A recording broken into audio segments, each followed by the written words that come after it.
This conference will now be recorded. Good morning, students. In today's class, we are going to discuss about transformation ratio and what is the importance of transformation ratio. What are the parameters are involving in that equation? So that is the topic we are going to discuss in today's class. So before going to that, the transformation ratio, the equation should came from that EMF equation. So first of all, I will tell you that how we can derive the EMF equation, and then we go for that transformation ratio. So already we discussed that the derivation of EMF equation in the single phase transformer, right? So just I'm going to write again. The EMF equation for primary winding we can write E1 is equals to 4 point.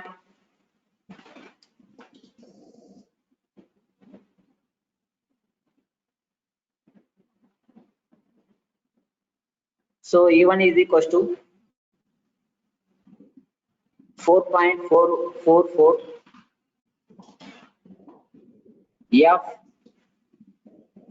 pi m and N1. This is the EMF equation that represents that primary winding. So here F is the frequency and pi m is the maximum flux and N1 is the number of turns. So the same equation we can represent like this 4.44 F.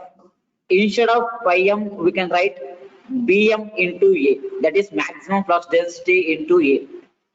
So already you know that what is the relation between that maximum flux and that is flux density and area. So the maximum flux is depends on that area of the metal and maximum flux density, and then we'll get that maximum flux. So this is the EMF equation represents that primary winding, and similarly we can write for secondary winding E2 is equals to 4.44 F pi f and N2. So this is the equation represents the secondary induced EMF. Now the transformer, when we can call as step up or step down, it is completely depends on that how many turns having in primary and secondary. Suppose if the number of turns in the primary is greater than N2, what we call the transformer step up or step down. When number of turns in the primary is greater than number of turns in the secondary, what we call the transformer step down transformer, right? Super. When n1 is less than n2, we can call it as step up transformer, right? So I think you cleared about the EMF equation, and now from this equation we need to be find that transformation ratio. So let's move on to the topic.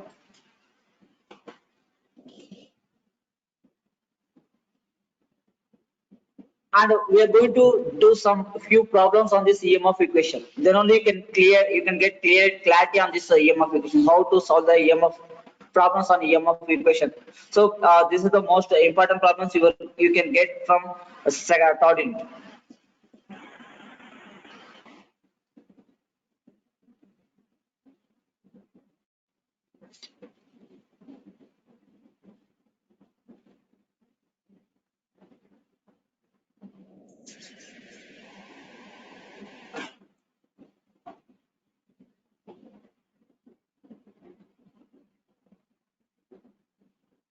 Right.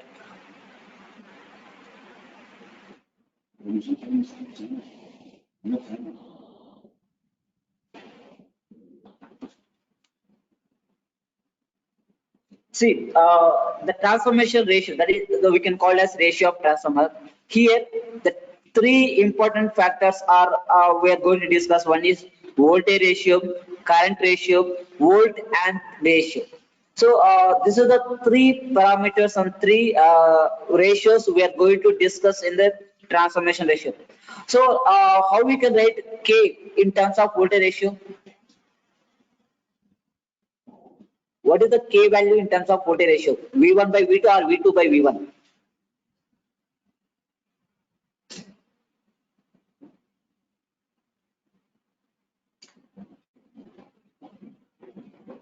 So the transformation ratio, right? we can denote it by small k, and this we can represent in terms of voltage, that is given by V2 divided by V1. Now in terms of current ratio,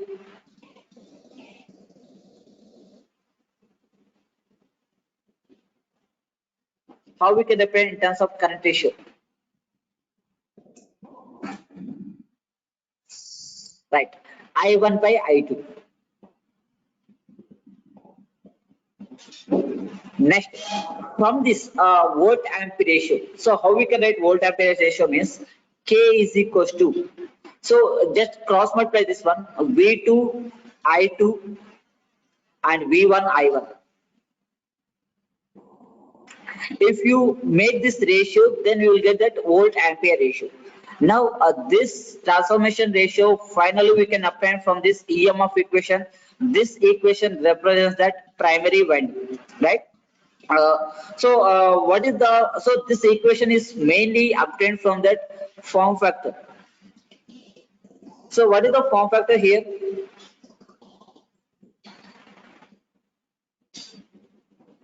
How we can define the form factor?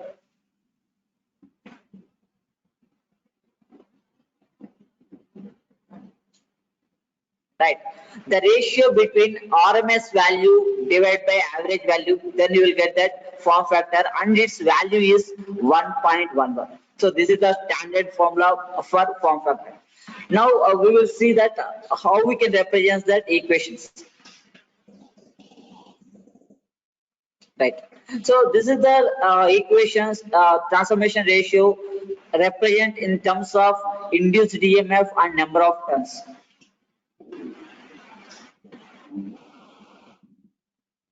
So this is the equation represents the voltage and current, and finally we can represent that in terms of kVA rating. If it is volt kVA rating means kilovolt amperes, right?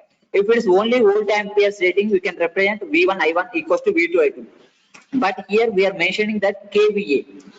Okay, so kVA kilovolt means, that's why we can represent that V1 I1 divided by 1000, V2 I2 divided by 1000.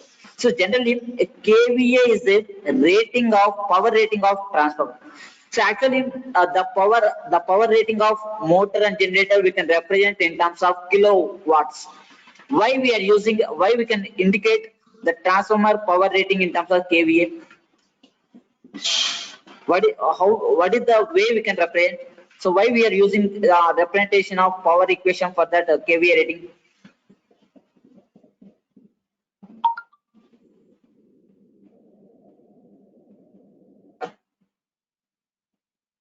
You can say answer in by voice. So because it will take time to type the answer. Why transformer rating represents in kVA? I already told you in your lab while doing the experiment.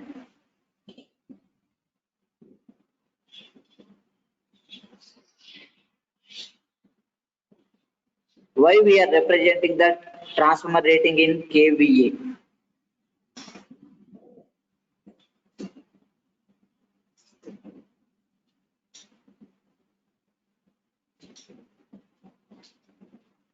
Right, so I will tell you that.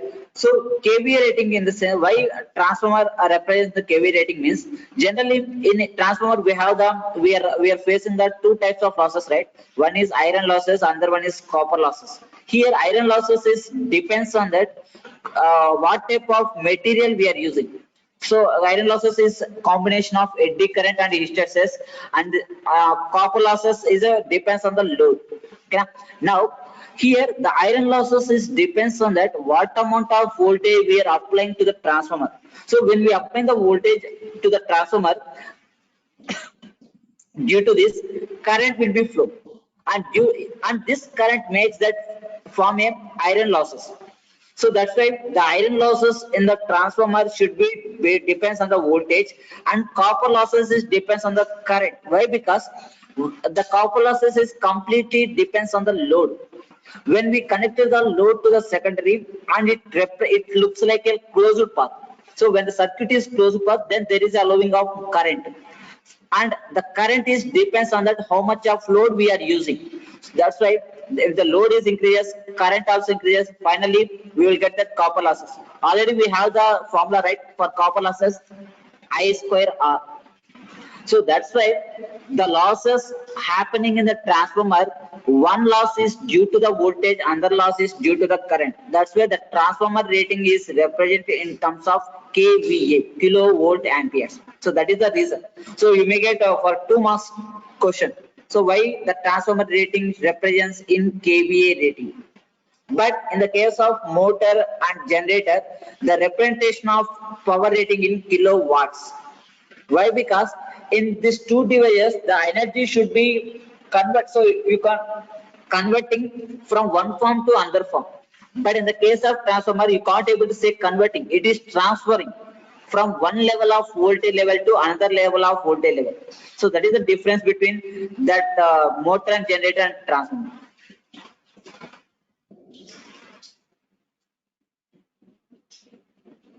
Right. So shall we do this one problem on this EMF equation?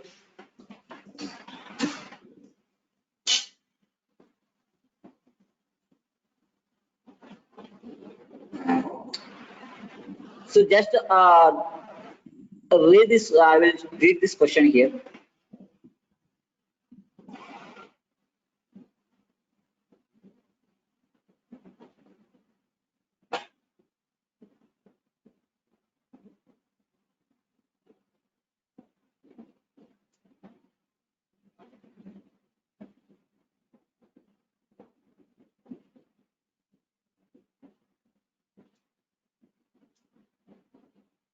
Right.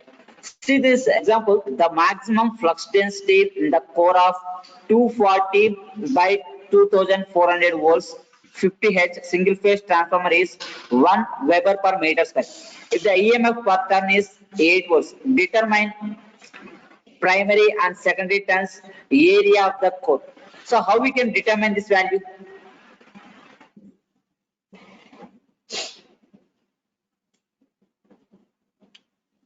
EMF pattern is 8. So first of all, I'm going to write that what are the parameters mentioned in the problem. So the voltage level, the given is 240 bar 2400. See, generally the voltage representation they given like this.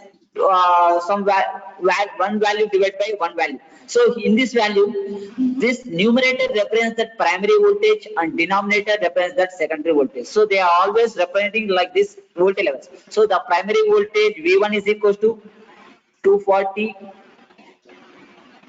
and V2 equals to 2400. Right now from this equation we need to find that area of the core and primary and secondary turns, and what are the parameters that we have? F is equals to frequency, that is 50 Hz. See, if the frequency they mentioned or not, didn't mention, so no problem. So frequency is constant for AC supply, that is 50 Hz frequency, and the flux, the maximum flux is given by 1 Weber per meter square. So these are the parameters that mentioned in the problem. Now we need to find that primary and secondary number of turns. Just write that EMF equation for primary. E1 is equal to 4.44 F 5M and N1.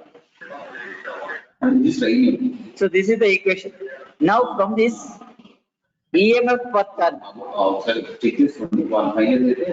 equals to 4.44 F 5M. So they can represent in this equation. So finally, the number of turns in the voltage. So you can write N1 is equals to E1 divided by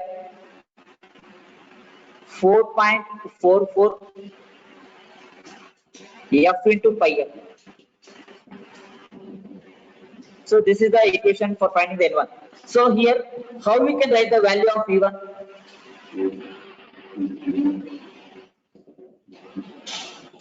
So they given in the problem EMF per turn, right? So we have 240 volts in the primary voltage. So how we can write N1 is equals to 8 into 240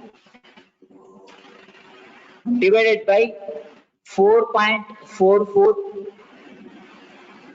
into 50 into 1. Find the value of this.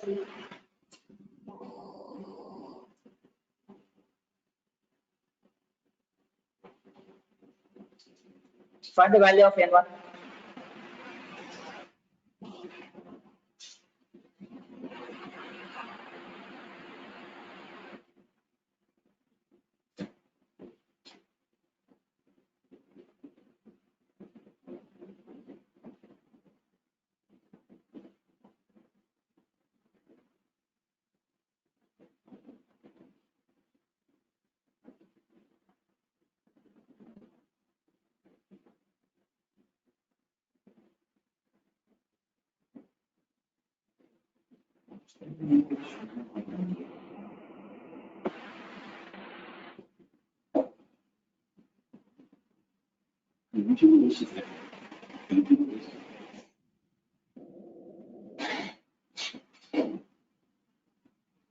See, we can find in another way. So just find that. I will tell you one more method.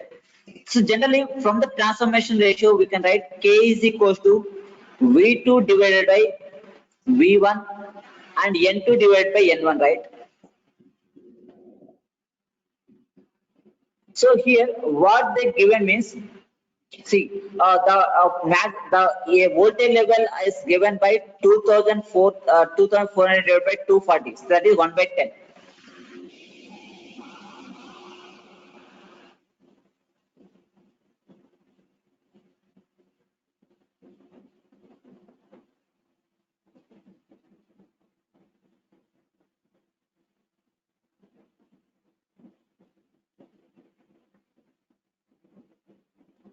How we can write that? So this is the formula we can use. E1 is equals to, that is EMF per turn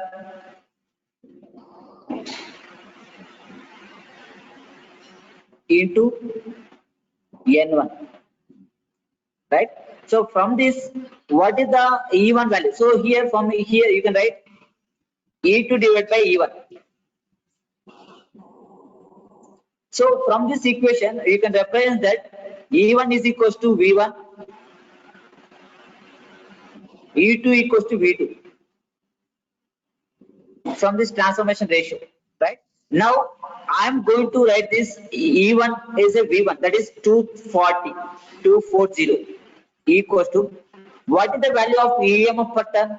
8, already they mentioned in the problem, and N1. So now from this equation we can write N1 is equals to 240 divided by 8. How much you will get? 3 is the 24 and 0, 30. So N1 is equals to 30. And similarly, for secondary induced EMF, E2 is equals to EMF per turn div into N2. And from this N2 we can write 2400 divided by 80. Sorry, only 80. Now we will get 300. Now finally we obtain that number of turns in the primary is 30 and number of turns in the secondary is 300. And what is the transformation ratio here from these two values?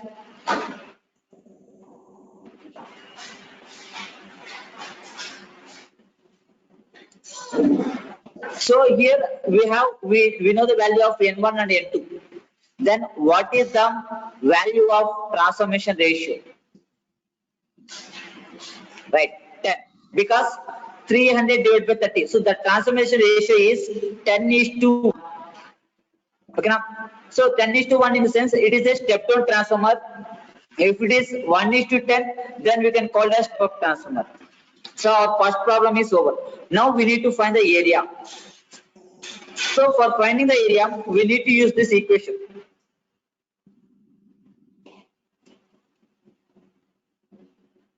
right? So this is the equation. We can write the phi m is equals to. So here maximum flux is given or not?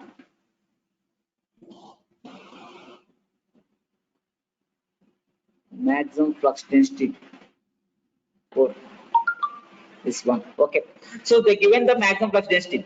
Now for finding the area of cross section, we can write E1 is equals to 4.44 F IM and N1. This is the equation for EMF induced in the primary. From this, you can write E1 is equal to 4.44 F. Instead of pi m, I can write Bm into A and N1. So we need to find the value of A, right? Now I can write A is equals to E1 divided by 4.44 into 50 into the maximum flux density. The maximum flux density is given by 1 and number of turns primary is 30. Now find the value of A. So here E1 is a 240. 240 divided by 4.44 into 50 into 1 into 30. Then find the value of A, area of cross section.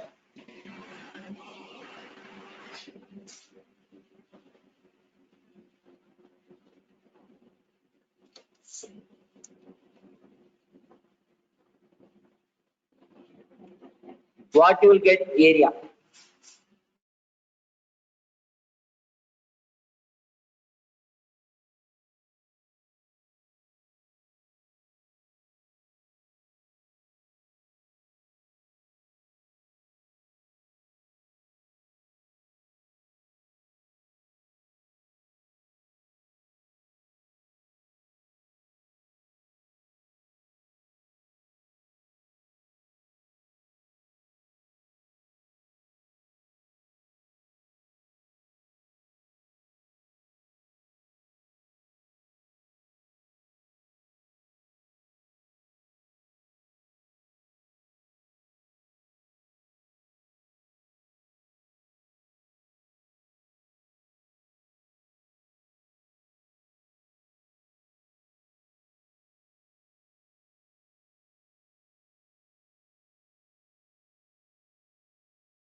Students, got that value, right? What is the value of A? 0.03. Then what is the units of area?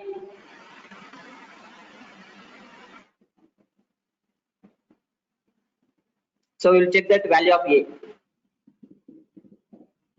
Meters per. Super. So the value of A, we got that value here, 0.03. So A is equals to 0.03 meter square. So this is the value of A. Now you may get questions like this based on that EMF equation. So we'll see that one more problem.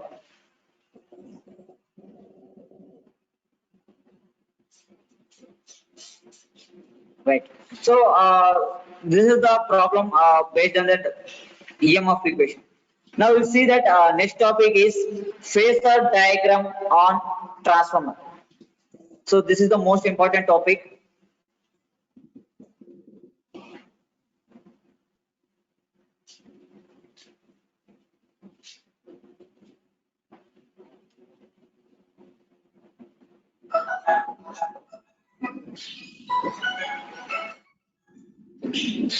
Oh.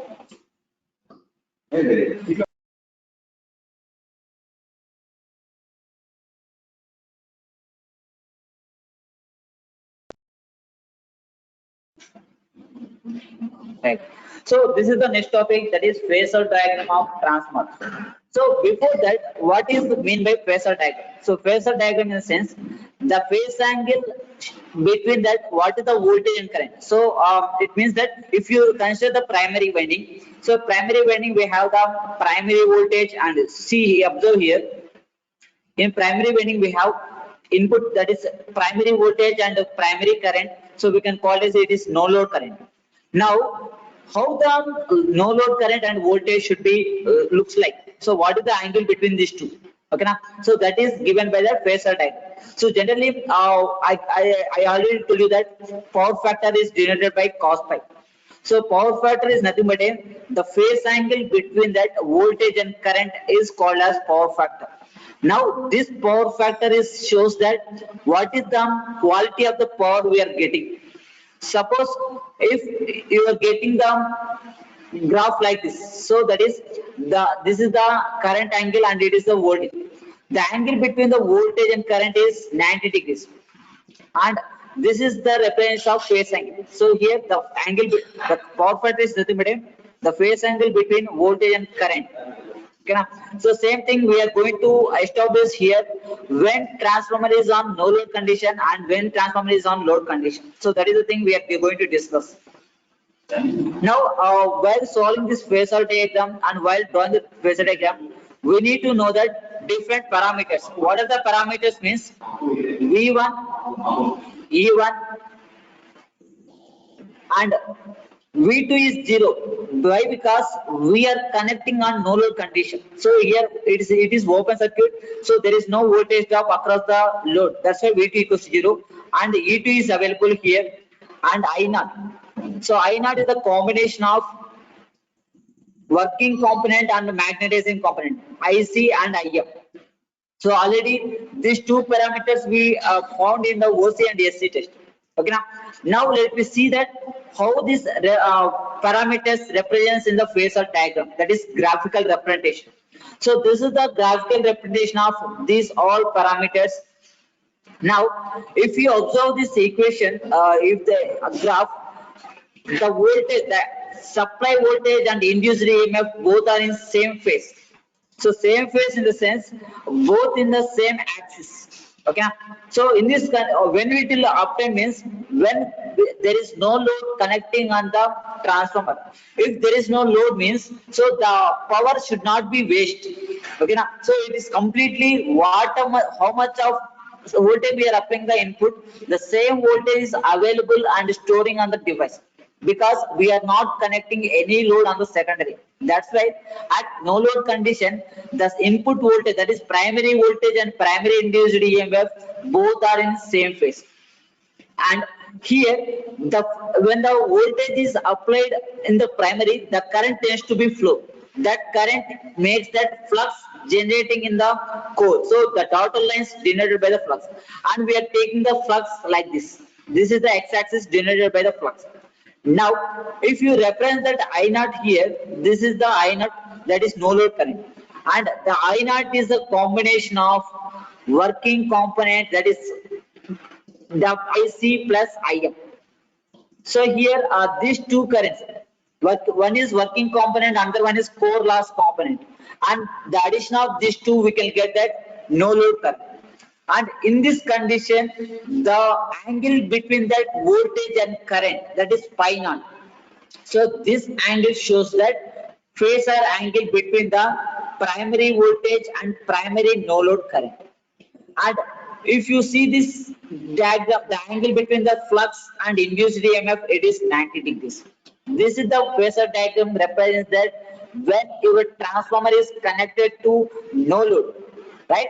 It means that the transformer is completely open circuited. So if it is open circuited, means there is no flow of current, right? If there is no flow of current, we can't able to get voltage V2 here. So that's why we have only V1, I naught, E1 and E2. So here I naught is a combination of IC plus IM. So this is the phasor diagram of transformer on no load condition. So no load condition, you will get graph like this.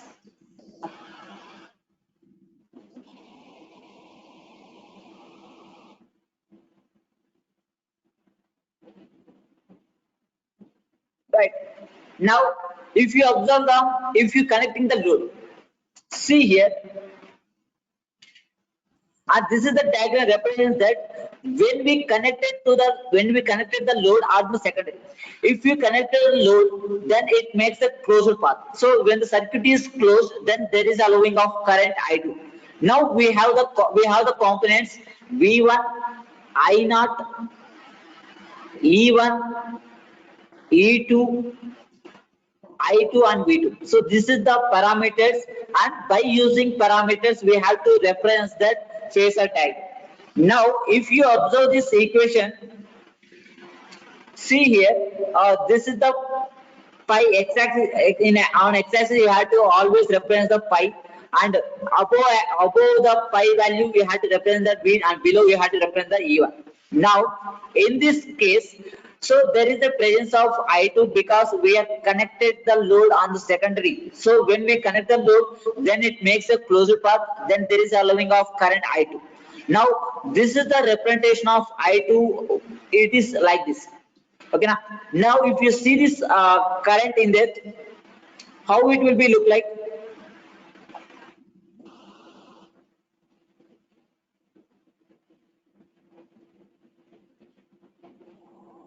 Right.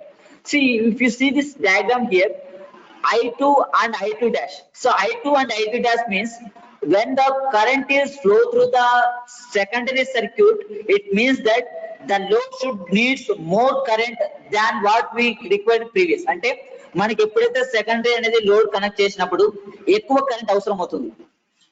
That current is more than the no load current. That's why I am adding the current here. So this is, I require that additional current to supply the load, I naught plus I2 dash.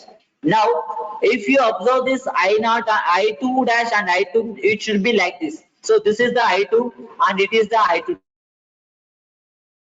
dash. So both are in opposite but in the same phase. So how we can say in terms of words means I1, I2 dash and I2 both are in the same phase and in unequal magnitude. So one is having the negative parameter, another one is having the positive parameter. Why? Because this coordinate having that negative value and this coordinate having that positive value. And this is the representation of angles between that primary voltage and no load current. So no load current we can call as I naught. So from this you can write I1 is equals to I naught plus I2 dash, because it is the primary current and it is the secondary current. Now we can represent here, and pi naught is the phase angle between that primary voltage and primary current, and pi 1 is the phase angle between that primary voltage and that is magnetic current. So this is the way of representing the phasor diagram when it is connected to the load. Now, if you want to get this phasor diagram, you need to assuming two conditions. One is there is no voltage drop in the winding, and secondary thing is equal number of primary and secondary turns.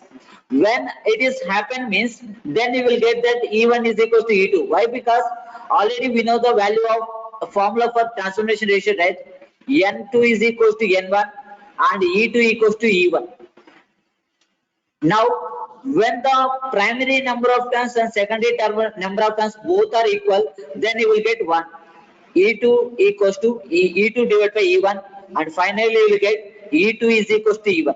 So when these two induced EMF are equal, then you will get the relation like this. E1 is equals to E2. So this is the two assumptions we need to be considered when the secondary is connected to the load.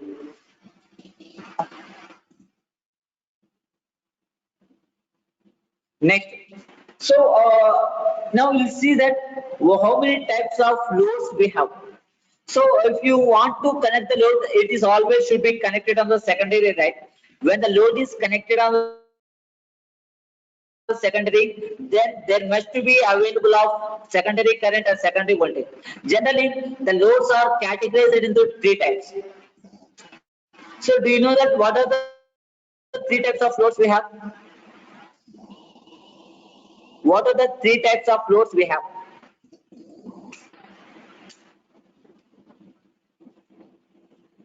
So I already told you in yesterday class, we have three types of load, right? So what are the three loads?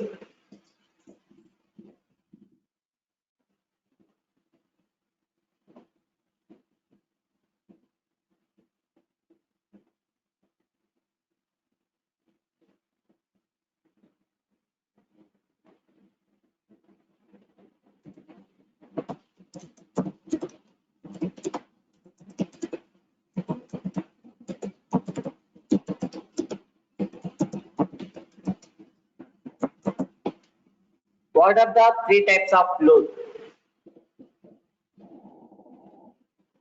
So based on the load, we will categorize that power factor here.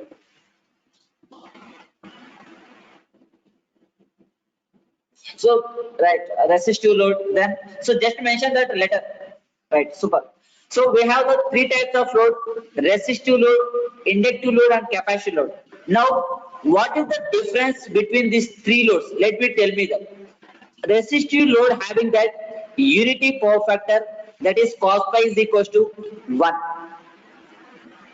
and inductive load having that lagging power factor, and capacitive load we have leading power factor. So these are the three loads we are using in that secondary of the transformer. Generally, what we are using the devices in our homes, that all belong to the inductive loads. Now that's why when we are using the inductive loads, it consumes that electricity, then we are paying the current. If we are using the capacitive load, you don't want to pay how many current bill. Why? Because the capacitive load is generating, so it should be generating that electricity. Okay. So now based on the power factor, based on the value of power factor, we can categorize these three loads. One is unity power factor load, that is resistive load, and inductive load called as lagging power factor, and capacitive load having that leading power factor. So leading, and how we can say that the leading and lagging means, if you use that resistive load, already you guys are studied in the network analysis, right? The resistive load, the characteristics of resistor should be linear. Linear in the sense, what amount of voltage is varying, the same amount of current will be varying. So here you are taking that I, and here you are taking the V. So it means that the current and voltage both are directly proportional, and these two parameters should be in the same phase. That's why the resistive load is always having that unity power factor. Now, why we call as inductive load as the lagging power factor means, here the phase range, the current is lagging by that supply voltage. So that's why lagging by the supply voltage, in the sense, it means that voltage is constant, but the type of device we are using. So మనకు ఒక home లోకి వచ్చే voltage 230 volts, it is constant, but the same voltage is supplied to that TV, refrigerator, cooler, air conditioner like that. But voltage is constant, but the current dragged by this all devices should be different. So it means that the current is lags by that voltage. That's why the inductive load having that lagging power factor. Now, if we take the capacitive load, in that the current is leading the voltage. So leading the voltage means the current should be capable for every device we are using in this home. So that's why the capacitive load having that leading power factor. Now we will see that one more phasor diagram on this topic.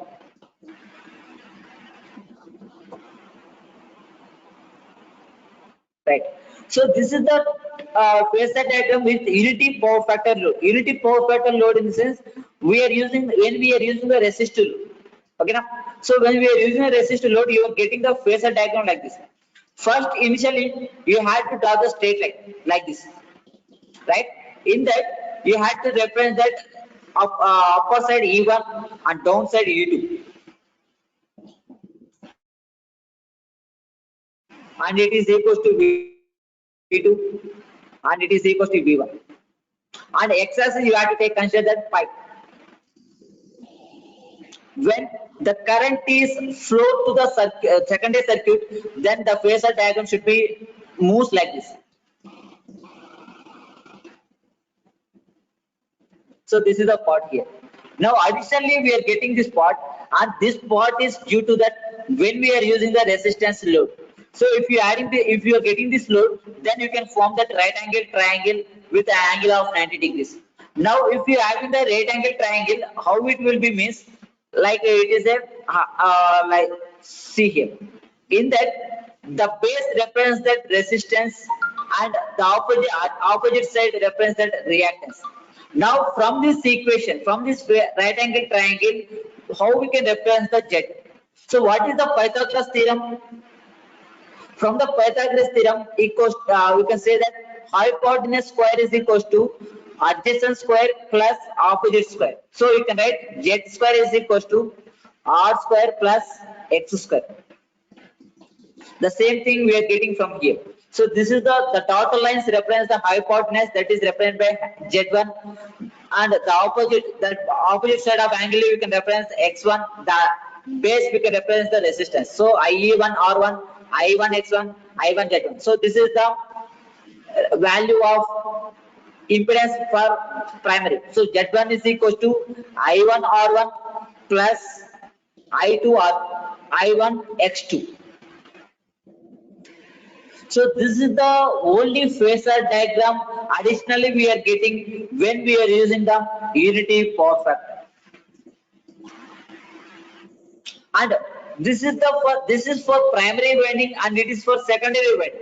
I2 R2, I2 X2, and I2 U2. So this is how we can represent that primary parameters and secondary parameter means if you represent the primary here, you can get opposite side.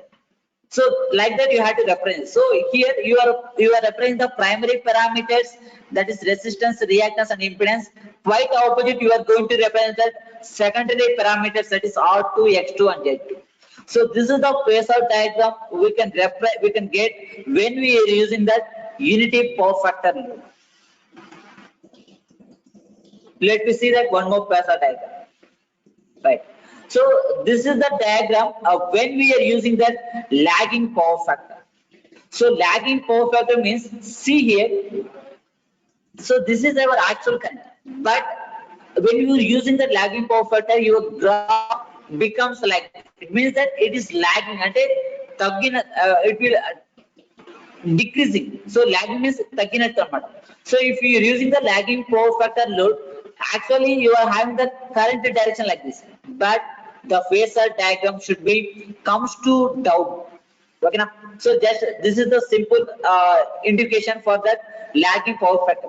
Suppose if you using the leading power factor, this graph should come in this area, that is above the I2 axis. Okay now, if it is lagging factor, it is below the I2 axis. If it is unity power factor, it is on the I2 axis. Okay now, I2 axis పైన ఎప్పుడు ఉంటుందంటే UPF ఉన్నప్పుడు, unity power factor ఉన్నప్పుడు. Below the I2 axis you will get when it is lagging power factor. Above the I2 axis you can get when it is leading power factor. So I will show you that how it will be. Right. See here, this is the I2 axis, right? This is the I2 axis. Now, when we are using the leading power factor, then our phasor diagram should becomes like this. See here, this is the I2 axis, I2 above. So it means that the I2 is leading the voltage by phase angle phi. అంటే I2 అనేది supply voltage కి leading లో ఉంది. Okay na? So you can reference like this. Okay. So this is the phasor diagram for leading power factor circuit. So okay students, this is about different phasor diagram for transformer when we are connecting different loads.